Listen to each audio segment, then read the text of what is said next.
Your voice, your opinion, your community. Fact TV, free speech protected.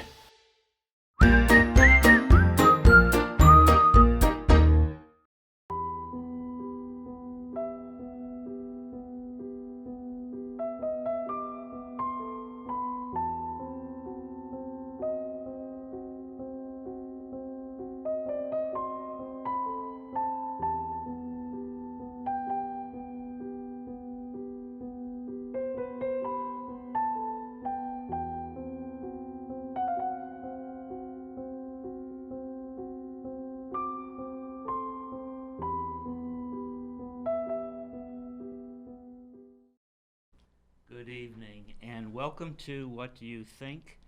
My name is Bill Morse and I want to welcome you to this edition of the show. Today is Thursday, May 6th, 2021, and I hope everybody had a nice Cinco de Mayo yesterday. I'll bring this a little closer. Okay, great. Sorry about that. Hope everybody had a good Cinco de Mayo yesterday. We celebrated by having Reuben sandwiches, but we did chase them down with margaritas.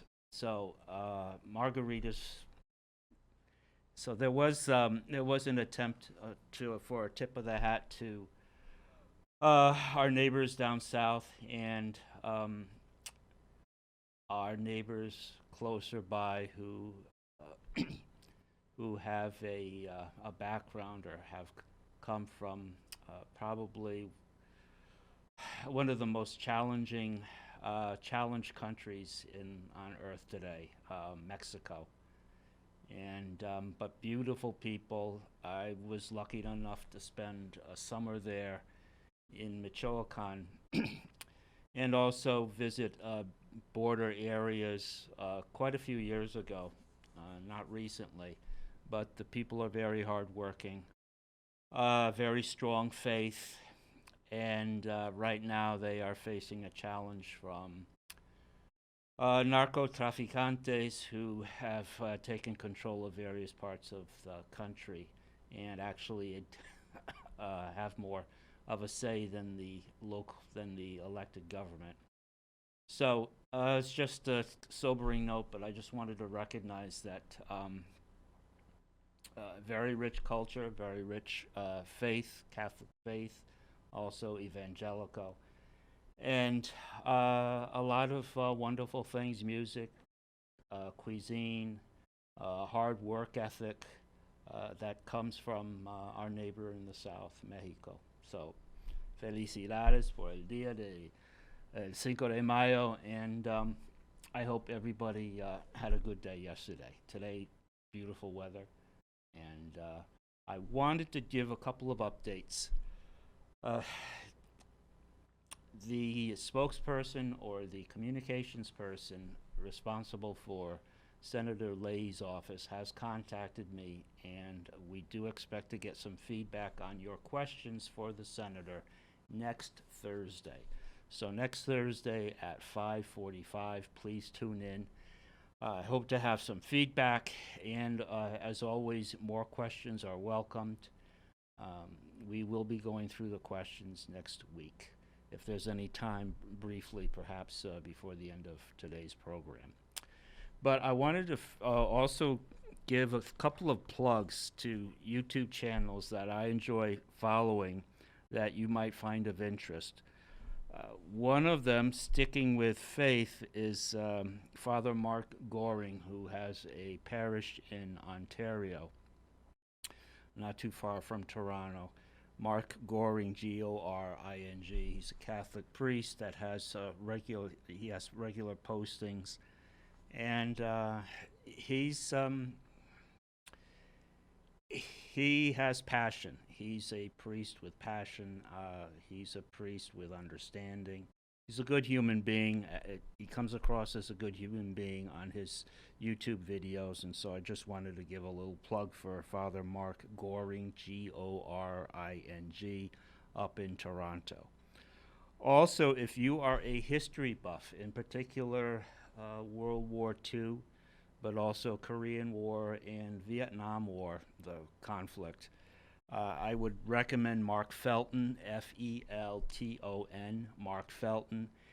He's from Britain, English, and he has maybe once a week postings uh, on different events in World War II, mostly in the European theater, less so with Pacific theater content, but mostly the conflict between uh, different forces representing the Nazi government in Germany and American as well as British, Canadian, etc., our allies that fortunately were successful in uh, bringing an end to the expansionist movement and the movement itself of National Socialism.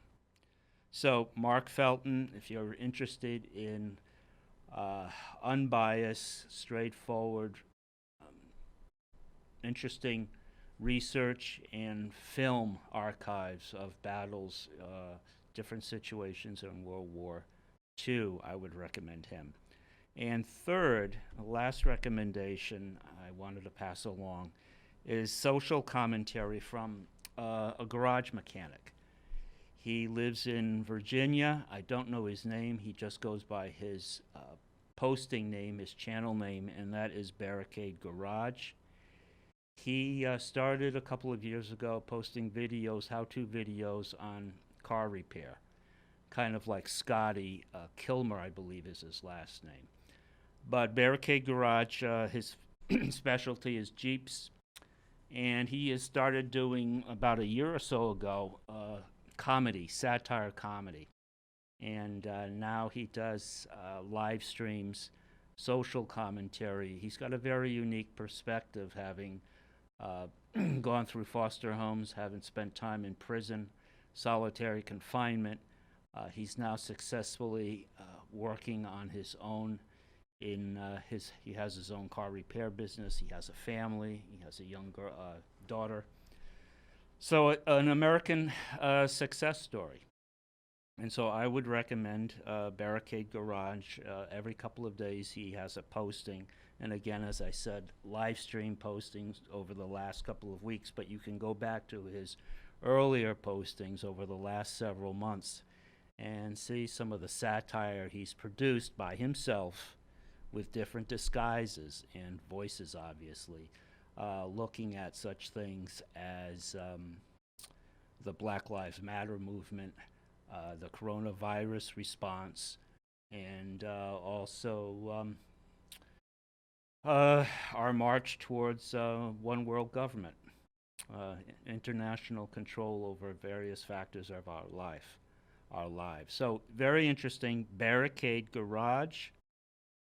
Mark Felton, World War II documentary, fantastic footage if you're a fan of the military or just of history, of what transpired, what people had to do, they had to endure. And then, of course, Father Mark Goring, Catholic priest up in Ontario. Those three posters I would strongly recommend. And what I wanted to do today, at least part of the broadcast today, is last Saturday there was a field flea market outside at the truck terminal across from the entrance to the Bellows Falls High School. Last Saturday I was there, and one of the things I like to do is go through old paperwork, especially local newspapers that are 50, 60 years old. And I came across an issue, the March 6th, 1966 paper from the Times Reporter here in Bellows Falls, serving Bellows Falls and Springfield. This is the paper right here, the Times Reporter from March 6, 1966, already 55 years ago. And I wanted to read a couple of articles and ask questions. Hopefully some of you will be able to call in with answers about articles that appeared in just this one paper one day out of 365, and I want to see if you can come up with parallels or see the parallels that struck me in looking at these articles.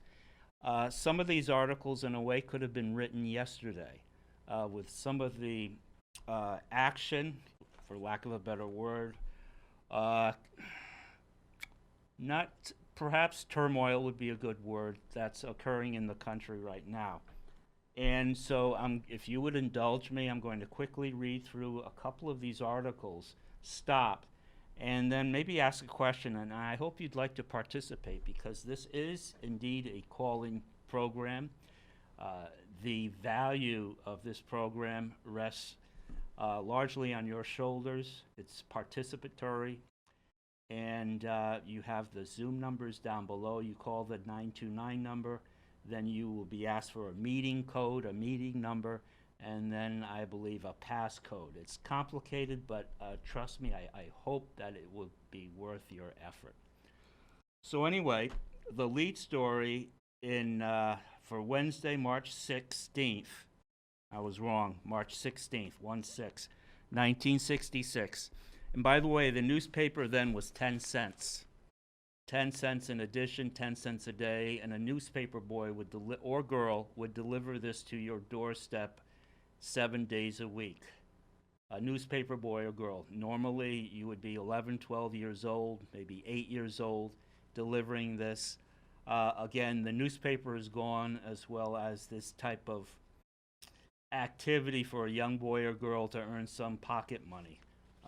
It's unfortunate, but that's what I guess you would call that progress. So anyway, the lead article in this Times Reporter from Bellows Falls, Springfield is Los Angeles Watts District explodes again in wild rioting. A wild riot broke out Tuesday in the Watts area of southeast Los Angeles. Early reports indicated 2 persons may have been killed.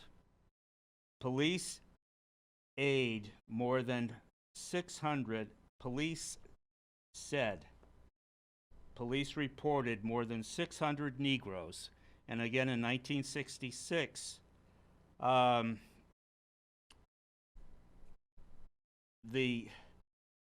what you called people was different.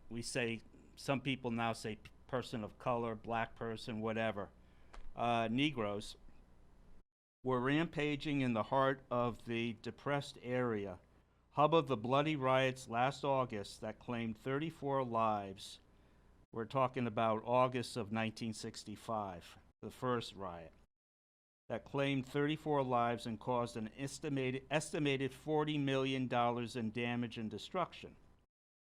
A massive riot squad of more than 100 policemen were sent to the area immediately and sealed off an area of 12 square blocks. Police said the incident began when a Negro man threw a rock at a car driven by a white man, a school teacher. The school teacher was slightly hurt, officers said, and got out. Police arrived on the scene and arrested the Negro. Police Inspector John Kinsling said the arrest took place at 103rd and Anzac Streets near Jordan High School, just as school was letting out. Now, this is key. This is important. Remember, this happened before social media, before cell phones. There was no, if you contacted somebody, it was telephone, landline, or voice, word of mouth.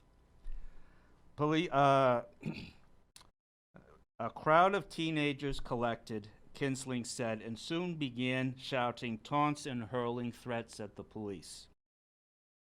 Suddenly, the crowd went out of control, he said, and began coursing up and down the street, throwing rocks at cars. One car was overturned and set on fire. Police said the mob attacked 2 truck drivers. I'm thinking of the Rodney King riots in Los Angeles in 91, was it? Truck driver was severely injured, pulled from his cab. 2 truck drivers and 1 escaped, but the other, unidentified, was shot and possibly killed. We're talking 1966. Looting of stores began soon after the arrest.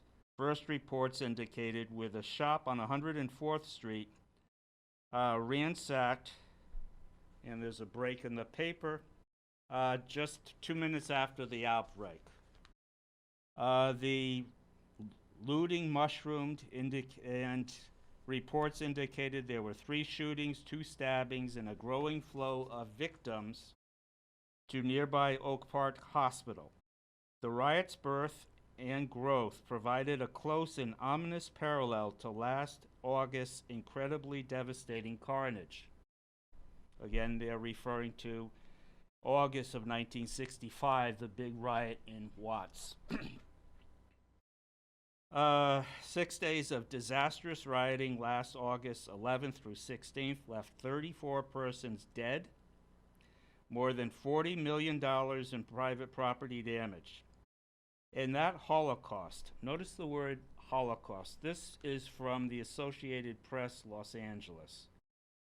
So again, choice of words is important. It says something. In this, that Holocaust, rioters overturned automobiles, looted stores, and set business buildings on fire.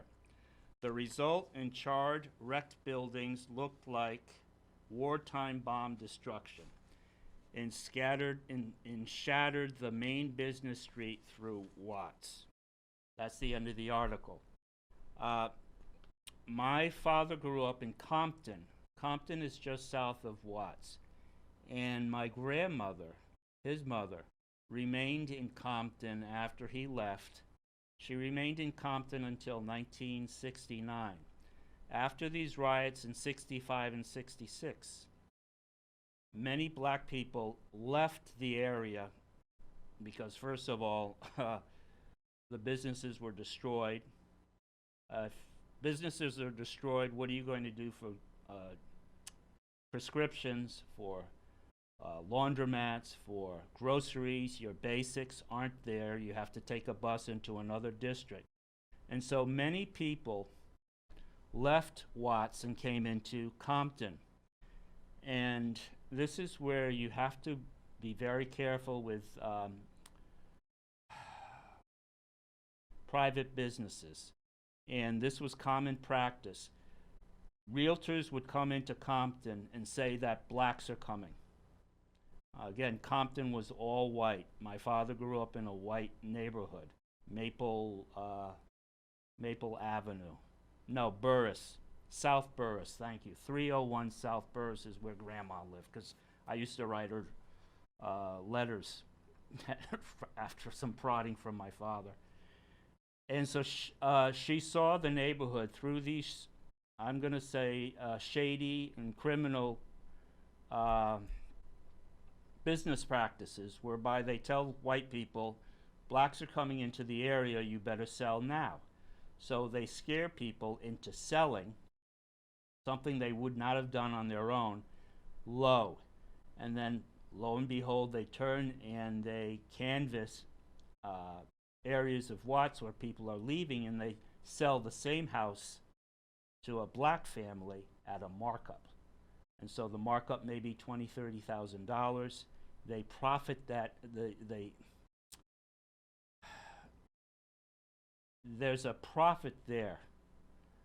You had middlemen who were realtors. They would buy the house cheap and sell the house at a much higher price. And so this happened house by house by house, so that by the time summer of '69 came around, my grandmother was the last white person on the block. She stayed there another year up until the point where two guys came in, tied her up, smacked her around a little bit, and rifled through the house. She had good neighbors. This was an anomaly. These two were from outside the area, but now that the area had changed, it was easier for them to blend in, right? Social profiling. And so, fortunately, she wasn't hurt. They just scared the hell out of her. She was found by neighbors. They untied her. They helped her put the household back together. They helped her with the police interview. I don't know if the two fellows who tied her up and ransacked the house were ever caught. I imagine eventually they were caught doing something else. But she left and she sold the house. And in the 80s, I actually went back with some cousins. We visited the house. Wow. We visited the house and talked with the people that were there. And the house, the neighborhood is well maintained. The thing you notice now is though bars on the window and fences where there were no fences. So, but I just wanted to add this, that my personal experience, our family's personal, my grandmother's personal experience in the wake of these riots. All right, so one other article that was also in the paper. Oh, all right, one other article which is interesting.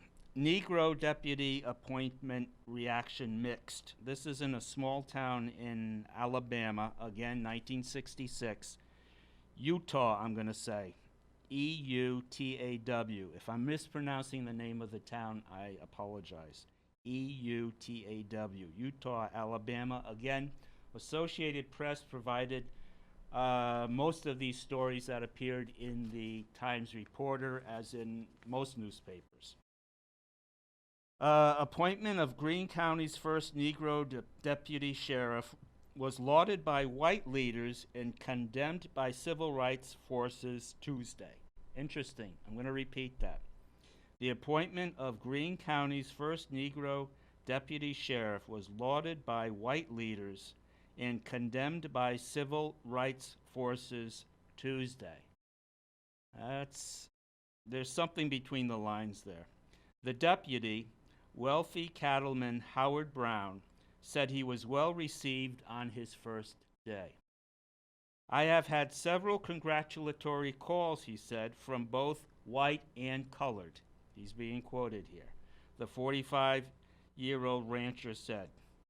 And when I walked down the street this morning, several whites stopped by and shook my hand. Brown was hired Monday by Sheriff William E. Lee. It's very interesting. Again, I'm not sure why civil rights representatives would condemn the appointment of this man as a deputy sheriff, but they did. So, interesting. And then I have one more article. We're going to go to sports. And I want you to tell me what this man's name is today. All right, where are we? Okay. Again, we're in 1966. Okay. Sponsors withdraw from Clay radio broadcast. This is again New York, but again Associated Press. We're in the Times Reporter, Wednesday, March 16th, 1966. A lack of advertising sponsors has forced the cancellation of plans to radio broadcast the heavyweight fight between Cassius Clay and George Chuvalo in Toronto, March 29th, 1966.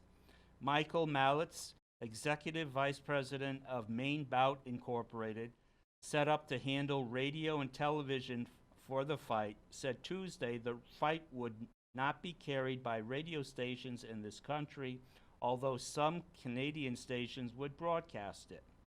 This is why they lost the sponsors, the ads. Clay's controversial statements about his reclassification to 1A draft status, which means he could go where the military sends him. There was a draft. You became 18, and you got a tap on the shoulder via mail that you were going into the military. The draft was obligatory for most people. And his comment was, I've got nothing against the Viet Cong. The Viet Cong were the people we were fighting against in Vietnam. The Viet Cong were in the north, infiltrating the south, and we were trying to keep a very fledgling, struggling democracy alive in South Vietnam. I've got nothing against them. Viet Cong were his comments, and this was blamed in part for the lack of sponsor interest. It was something the various companies didn't want to get involved in. Very controversial, the Vietnam War. The long search for a fight site also had an adverse effect, he said. Initially, ABC, or the American Broadcast Company, was negotiating with Main Bout to carry the fight. Another ABC spokesman said his company decided not to broadcast the bout after preliminary inquiries indicated that there was a lack of public and sponsor interest. Public interest, I doubt. Sponsor interest, probably. He said the decision was made before Clay's Vietnam outburst. Notice the use of the word outburst. All right, so there's a statement. There's an editorial comment in this report. Mallett said Tuesday ABC failed to meet the price for negotiating rights, and he then asked an independent producer to explore the possibility of selling the program to advertisers and lining up an independent network of stations, something that would happen later with cable TV. Again, we're in 1966. You had 3 networks, and that was it. That failed when many of the 41 advertisers who were offered sponsorship said they didn't want to become involved in the Clay controversy. How sensitive these companies were then. Clay originally was to have opposed Ernie Terrell, but Terrell pulled out of the fight last week because of a contract dispute, and Chavala was substituted instead. Main Bout also is running into problems on closed-circuit television coverage. Originally, some 170, 180 theaters in the country had agreed to carry the fight. You would go to the Opera House, for example, to see the fight, or the Ellis Theater or something like that, to carry the fight. But all the major theater chains now have dropped out of the agreement. Interesting. Only 3 or 4 independent theaters of the 20 initially lined up in New York City remain. So these were non-United Artists theaters because there was a monopoly, there was a chain. Mallett's declined to estimate the number of theaters definitely committed because it was probably sinking. But anyway, sponsors withdraw from Clay radio broadcast. What is Cassius Clay's name now? He changed his name, and I want to know what he changed his name to. There's got to be a couple of fight people, even if you're not interested in boxing. This man is very important in that he was a world champion. He was very much in the American mindset in the 60s and 70s. And so I'm just curious if any of the viewers know his name today. And you can call in with that answer, and there's maybe 1 minute. So that's it. I just thought it would be interesting. Again, parallels between what happened in 1966 and was reported on March 16th and what we've been experiencing in this country for the last year or so, and to a much minor degree, a smaller degree, many months prior to that. So we are just about out of time, so I'm going to say Muhammad Ali. Muhammad Ali was the name of the boxer who refused to go to war in Vietnam because he had nothing against the Viet Cong. Again, the Viet Cong were bringing communism into the peninsula, and under Ho Chi Minh, and they were ultimately successful. In 1966, who was the president? Initials LBJ. He took over after President Kennedy was assassinated, being Kennedy's vice president. Lyndon Baines Johnson. He didn't run again in 68 because of the war and also civil rights issues, especially when Dr. Martin Luther King said, you got to do something about the war in Vietnam, because we can have equality, we can have access to America, but America's going down going down the wrong path in addressing the expansion of communism. So anyway, that's it for this edition of What Do You Think? I want to thank you for tuning in. Again, next week, we'll be getting some feedback I'll be sharing feedback from Senator Patrick Leahy over your questions.